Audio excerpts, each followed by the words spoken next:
Buenos días a todos y a todas. Hoy quiero compartir con vosotros este texto que hemos leído anteriormente en Hebreos, capítulo 5, y más específicamente desde el versículo 7 al 10, que dice como cito a continuación. Y Cristo, en los días de su carne, ofreciendo ruegos y súplicas con gran clamor y lágrimas al que le podía librar de la muerte, fue oído a causa de su temor reverente. Y aunque era hijo, por lo que padeció, aprendió la obediencia, y habiendo sido perfeccionado, vino a ser autor de eterna salvación para todos los que le obedecen. Y fue declarado por Dios sumo sacerdote según el orden de Melquisedec. El del renunciar a la vida es una santidad que va mucho más allá de esto. Es una consagración total a Dios. Es la consagración de la vida a aquel que nos ha dado la vida. Jesús nos dice precisamente en su ejemplo y en su testimonio: estáis muertos en vuestros delitos y en vuestros pecados. Yo os voy a dar vida.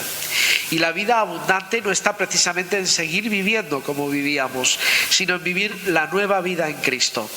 Vivir una vida distinta, que no solamente es por tu fuerza que tú puedes vivir, sino solo por la venida del Espíritu a tu propia vida, y en la vivencia del Espíritu vivir a Jesús de esta manera que Jesús lo vive. Cristo tiene un llamamiento precisamente para todos los hombres de la tierra, y es que todos sean como Él. Ahora bien, ¿cuántos quieren acoger este llamamiento? ¿Cuántos desean tomar este llamamiento en serio en su vida? Él dice que es hecho y es proclamado por Dios como precisamente: tú eres mi hijo, yo te he engendrado hoy. ¿Cuál es el precio de ser el hijo de Dios? ¿Y cuál es el precio de ser un hijo o una hija de Dios? El precio no es venir a la iglesia solamente. El precio no es solamente testificar de la fe en Jesús. El precio no es guardar unos días, tener un devocional cada día. El precio no es precisamente vestir, vivir, pensar de una determinada manera. El precio es la consagración total de toda nuestra vida, que se entrega como una ofrenda a Dios para lo que Dios desea y quiere. A lo mejor en esa consagración Dios no quiere usarte a ti como misionero en la China, pero te quiere en Bilbao, siendo parte del cuerpo de Cristo, militando en él y haciendo su obra entre tus vecinos, tus compañeros de trabajo, tus compañeros de jubilación, tus compañeros de estudios, tus compañeros y tus jefes, aquellos con los que te codeas de manera continua, aquellos próximos a nosotros, a todo prójimo a nosotros. Cristo dice que en los días de su carne, frente a la cruz que se le venía encima, como una gran responsabilidad, como el miedo a la pérdida de su propia vida, enfrentando precisamente su vida y su carne al dolor de la muerte, porque el dolor que Jesús tuvo en la cruz fue tremendamente grande. Como reformados, probablemente no debiéramos de perdernos excesivamente en la consideración y en el regodeo del dolor de Jesús en la cruz, casi de una manera, vamos a decir, masoquista o de qué otra manera. Pero os digo una cosa, queridos: Jesús sufrió por nuestra vida, sufrió por ti y por mí. No podemos decir ante el ofrecimiento divino no podemos responder creyendo a Cristo y viviendo para Él con una vida precisamente alejada de Él, del principio que Él nos deja. Y eso nos duele en la carne profundamente. Probablemente penséis que insisto demasiado en esto, pero lo cierto es que enfrentamos dolor en nuestra carne frente a la voluntad de Dios. Ninguno estamos contentos como está nuestra vida y como es nuestra vida ahora. Ninguno. Pero esto no invalida nuestra oración. Esto no quiere decir que Cristo no quiera escucharnos. Esto no quiere decir que Dios no nos ame profundamente. Esto no quiere decir que la victoria en medio de las decisiones humanas sean precisamente la última palabra de Dios sobre todas las cosas. ¿Cuál es la voluntad de Dios para tu vida hoy? No te va a gustar la respuesta. Alguno querrá decir, no, vivir en victoria, ¿no? Como dicen por ahí en ciertas iglesias, vivir en victoria, en la gloria eterna. Jesús nos ha salvado, Jesús nos ama profundamente, vais a ir a la gloria, vosotros sois los mejores del mundo. Sí, ya lo sabemos, eso ya partimos de eso. Pero ¿cuál es la voluntad de Dios para mi vida hoy? Y la voluntad de Dios para mi vida hoy es la que hoy tengo, no la que tendré mañana. Jesús en los días de su carne oró, fue oído a causa de su temor reverente, pero le dolió en su carne, en la profundidad de su voluntad, en su plena conciencia de ser vivo, le dolía la idea de tener que entregar su cuerpo a la muerte y a entregar sus emociones, sus sentimientos, en ese mismo momento, sus contrariedades como ser humano, a la realidad que le tocó vivir, que no era nada agradable, como hoy puede ser la tuya o la mía, que puede ser tremendamente poco agradable o incluso hasta desagradable, diría yo. Pero en medio de ese caos, Cristo se hace presente y nos acompaña. ¿Queréis una iglesia que sea un placebo para vosotros? ¿Queréis una iglesia que sea un chute de marihuana para no sufrir? Venimos a la iglesia para aprender a ser heroinómanos o cocainómanos espirituales, donde no queremos sentir, no queremos vivir, no queremos afrontar la realidad tal y como nos viene, y queremos que alguien nos dé algo distinto a lo que somos y a de lo que estamos compuestos para evadir el dolor y la angustia. Y os digo que esto es poco cristiano, pero vende mucho y atrae a muchos. Pero Jesús dice, en los días de su carne, Cristo, ofreciendo ruegos y súplicas por su situación, con gran clamor, dice, hasta lágrimas, dice, al que le podía librar de la muerte y de todo lo mortecino, todo lo que nos mata y nos enferma por dentro incluso, dice que fue oído a causa de su temor reverente. Cuando venimos desde esta realidad, Dios nos escucha y su respuesta es su acompañamiento. Ya trabajará Dios con nuestras necesidades, con mis necesidades, con mis angustias, con mis temores, con mis rebeldías. Dios quiere trabajar precisamente contra lo que se opone a lo que yo deseo a veces.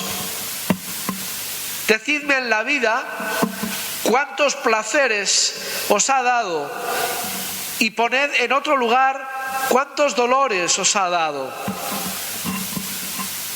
Y mirad la historia de todos los hombres y decidme si en esta vida no hemos sufrido más de lo que hemos gozado. A lo mejor a alguien se le ha cambiado la vida. Seas más rico o más pobre.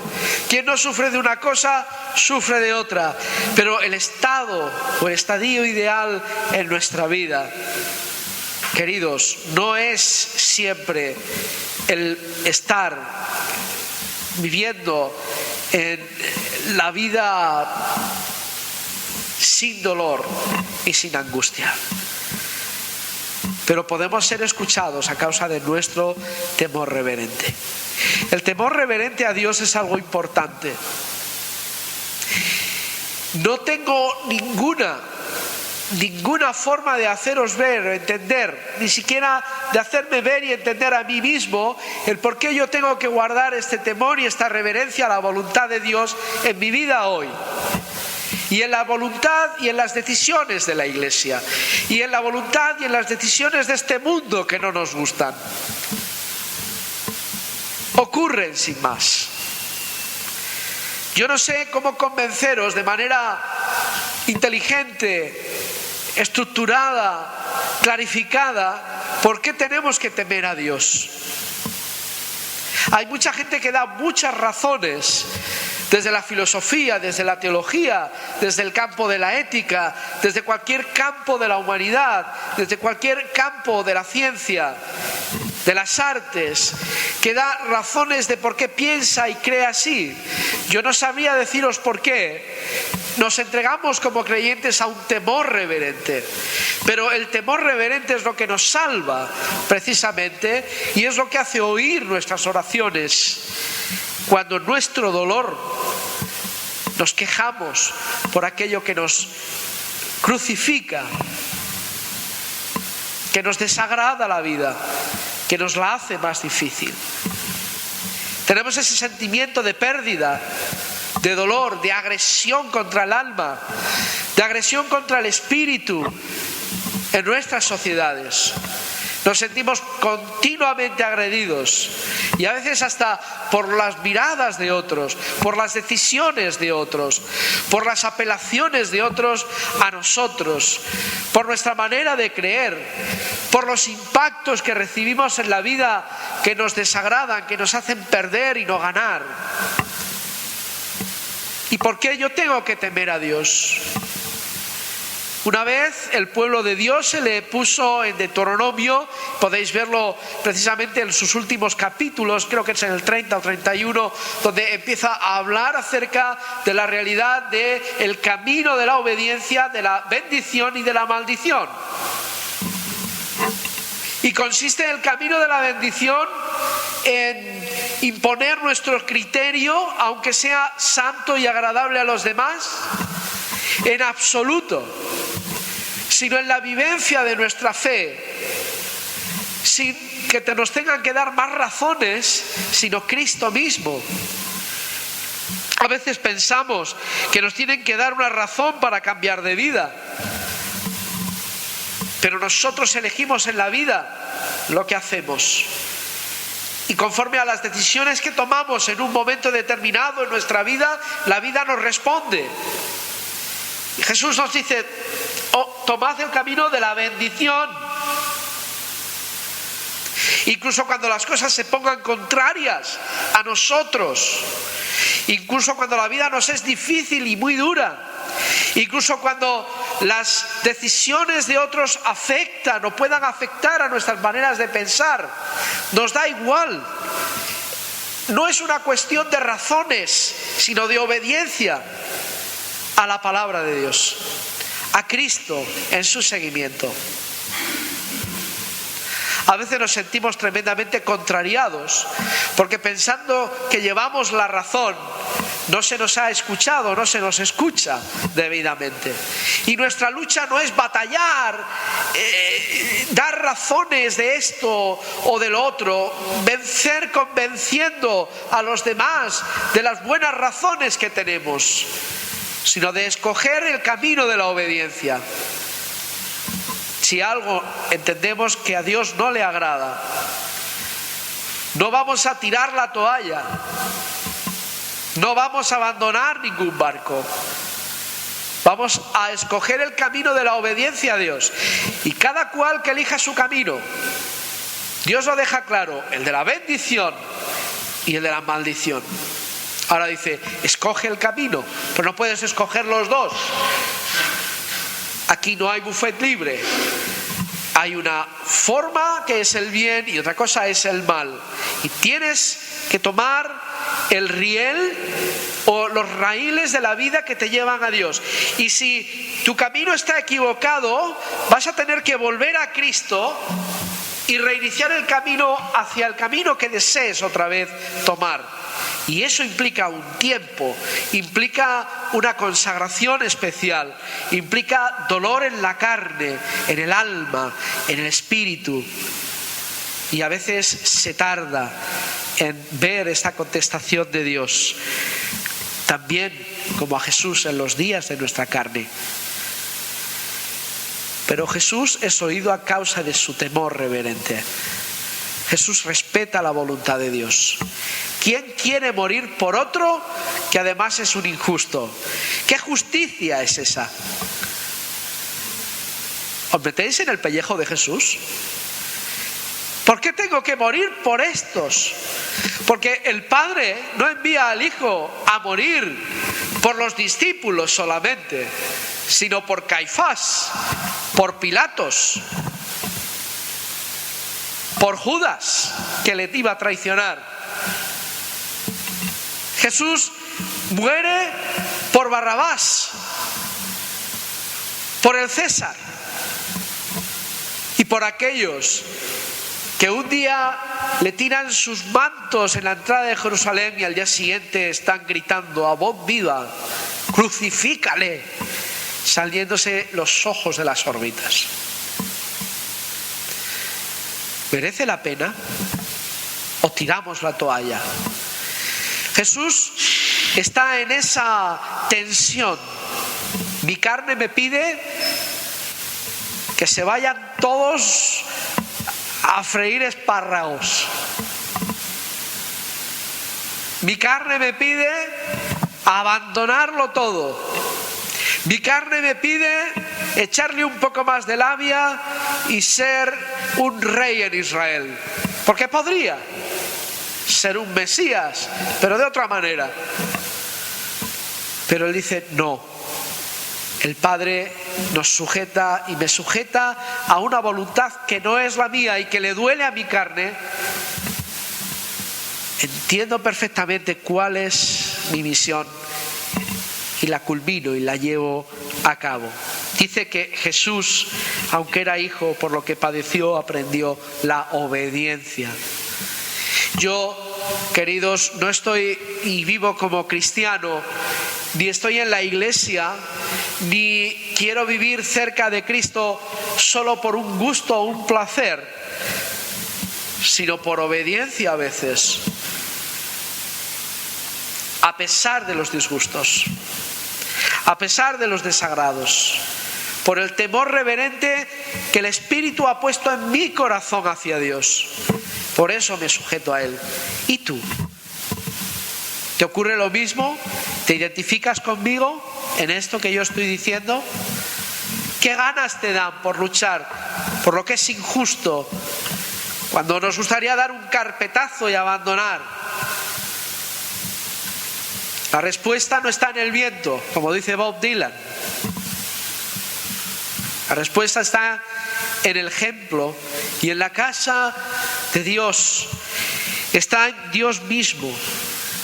Y no es una lucha intelectual, no es una lucha dialéctica, es decir, de diálogo entre unos y otros, en el intercambio a ver quién tiene más fuerza con su pensamiento o su influencia dentro, fuera de la iglesia o dentro y fuera de nosotros mismos frente a nuestros problemas diarios y cotidianos.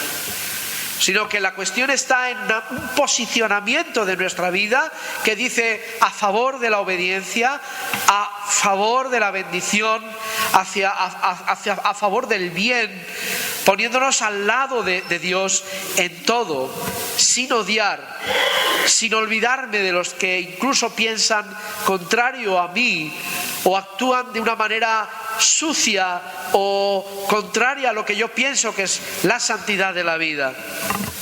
Incluso por eso muere Jesús. Y por eso Cristo quiere que nosotros nos neguemos a nosotros mismos y tomemos esta teología de la cruz, esta revelación que nos viene en la cruz, y donde viene la victoria auténtica en el sacrificio y no en la imposición de la victoria. Así que aquellos que dicen, ¿cómo estamos? Bien, venga, hacia la victoria. Pues bueno, pues podemos ganar algún día. Pero ¿y cuando no ganamos? ¿Dios no está contigo? ¿Te ha abandonado? ¿Estás solo o sola? ¿Qué estamos diciendo?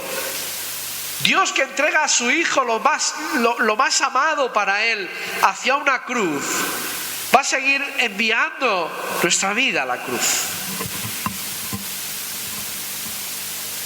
Y aunque duela, tenemos solamente dos caminos: la obediencia a Él en nuestro temor reverente, en nuestra sujeción, en la no imposición al otro de nuestro criterio y de nuestra vida, sino vivir yo y tomar el camino que hemos llevado con seriedad, vida para Dios, con firmeza de espíritu, con un talante de fidelidad y de servicio a Dios, sabiendo que esto es lo que Dios quiere para nosotros. Dios nos ama profundamente. No nos va a dejar caídos. Se va a ocupar de lo que necesitamos. Hasta ahora Dios nos ha ayudado. Y lo seguirá haciendo, por cierto. Pero Él quiere que nos entreguemos a Él en cuerpo y alma, sin desfallecer. Y cuando la pregunta es el por qué, como este Job en el inicio de nuestro culto, la respuesta es el porqué de Dios. Y estos porqués, queridos, nos dejan sin habla. ¿Por qué Dios nos pide obediencia sin más? ¿Por qué se lo pide a Jesús? Porque dice que siendo perfeccionado en esa obediencia, viene a ser autor de eterna salvación para todos los que también a su vez le obedecen. Y fue declarado por Dios sumo sacerdote según el orden de Melquisedec, que era el sacerdote de la paz, un mediador en medio de los conflictos que había entre las tribus en el desierto. Era un ser que no solamente sacrificaba a Dios como hombre justo en medio del Israel más primitivo, sino que a su vez era alguien que estaba siendo un sacerdote de paz, mediador entre todos los pueblos y posturas. Solamente cuando estamos dispuestos a perder todo por Jesús, lo ganamos todo. Solo cuando lo damos todo por Él, podemos ganarlo todo. Dice que Él es perfeccionado y viene a ser autor de eterna salvación. Con su muerte, ¿qué da Jesús a este mundo? ¿Una religión? ¿Una nueva manera de pensar? ¿Qué da Jesús con su renuncia? Con su sujeción y temor reverente, sin entrar en más disquisiciones y lucha. ¿Por qué es esto? Pues no tengo palabras, pero me humillo ante Dios, al que adoro, y hago su voluntad de manera obediente. Me da igual lo que otros piensen. No lo hago por razones, lo hago por obediencia a Dios, por amor a Dios, simplemente, sin más imposición. Y eso da a luz vida eterna, la misma que da Jesús. Así que somos importantes para nosotros. Somos sacerdotes de paz, sacerdotes de liberación, sacerdotes que comunican vida eterna, y esto es algo tremendamente positivo. No podemos seguir viviendo en un sentimiento negativo por nuestra obediencia a Dios y nuestra renuncia a Dios, porque renunciar significa la vida, la paz, el bien, la unidad. Y somos sacerdotes que salvaguardan la unidad de la fe, la unidad de la Iglesia, la unidad del mundo, y no podemos decir no a nadie, salvo llamarles al arrepentimiento, salvo llamarles a la obediencia a Cristo también, si quieren ser estos sacerdotes también como nosotros.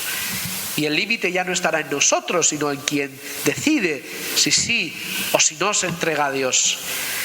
No estamos aquí por gusto, sino por obediencia. Y si estamos aquí, no es porque naciste aquí, o es porque te gustó venir aquí en algún día, sino porque Cristo te puso aquí y no en ningún otro sitio. Por eso, en esa obediencia hermosa, es que hay vida en esta iglesia. Es por eso que aquí hay luz todavía y potente para dar a las naciones y al mundo que nos rodea. No estamos acabados, no estamos en el fin. Esto no es la última realidad de todas las cosas. Me dirás, Felipe, qué poco ves, vas a tener que ponerte las gafas, pero ya, porque vaya las situaciones que tenemos. No, si somos obedientes a Dios.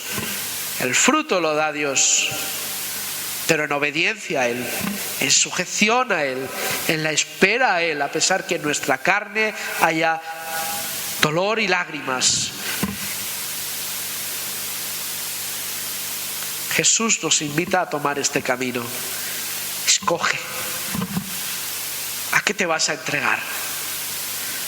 ¿Al bien o al mal? ¿A la bendición de Dios o a la maldición? Que no es que Dios te maldiga, sino a entregarte a la vida en su destino tal y como está y sufrir las consecuencias de ello. ¿Qué quieres? ¿Qué buscamos? ¿Qué hacemos aquí? Hay un propósito para nuestra vida. Hay algo que basamenta nuestra fe y nuestro ser hijos e hijas de Dios. Y no es una filiación, y no es la defensa de las convicciones, sino de la sujeción y de la obediencia a Dios. Este tipo de gente es la que está buscando a Jesucristo hoy en este mundo. Dale una respuesta a Él, desde lo más profundo de tu corazón. Cíñete a Él en la obediencia. Aférrate y apuesta por Él en obediencia. Y deja ver lo que Dios quiere hacer a través de ti, de mí y de esta iglesia. Todavía no es el fin. Señor, aunque oigamos guerras, rumores de guerras, críticas, dolor por nuestras opiniones, olvidos, por mucho dolor que haya en nosotros, Señor, esto no es el fin. Es en ti que nosotros descansamos, vivimos y nos movemos y hemos decidido obedecerte. A veces no sabemos hacia dónde nos lleva el Espíritu y su viento en medio del océano, en este barco en el que tú nos has situado, y no comprendemos con la razón, pero sí vemos finalmente lo que tú deseas hacer. Renunciamos a convencer al otro por nuestras buenas ideas, ni siquiera por nuestra inteligencia, por nuestro trabajo bien hecho, por nuestra fidelidad a nuestras opiniones o a las que hemos sacado incluso de tu propia palabra. Nos da igual, las tenemos por basura. Queremos estar aquí en obediencia a ti, sin más razón. Danos fuerzas para hacerlo. A aquellos que clamamos y suplicamos con gran dolor y lágrimas, todavía en los días de nuestra carne, Señor, que podamos ser oídos, pero no a causa de nuestro capricho o de nuestra necesidad siquiera, sino por legítima que pueda ser, Señor, sino por el temor reverente, por nuestro temor reverente a ti, por nuestra sujeción total a ti, por nuestra entrega total y de cada resquicio de nuestra vida a ti. Enséñanos el valor de consagrarnos a lo que ya hemos sido consagrados y danos el gozo de disfrutar de ello y no de llorar por ello, de lamentarnos por ello. Enséñanos, Señor, a ver el gozo que implica ser tus discípulos en días como estos. Y gracias por habernos puesto en estos días y no en otros, Señor, porque ¿qué sería de nosotros también? Gracias por el ejemplo que otros nos dieron en el pasado, desde situaciones y maneras y medios todavía más pobres que los nuestros. Y gracias, Señor, porque nos dan aliento, como tú nos das aliento por tu Espíritu cada día. Bendito seas, Señor. Escúchanos y ayúdanos a ser lo que tú deseas que seamos. En el nombre de Jesús. Amén.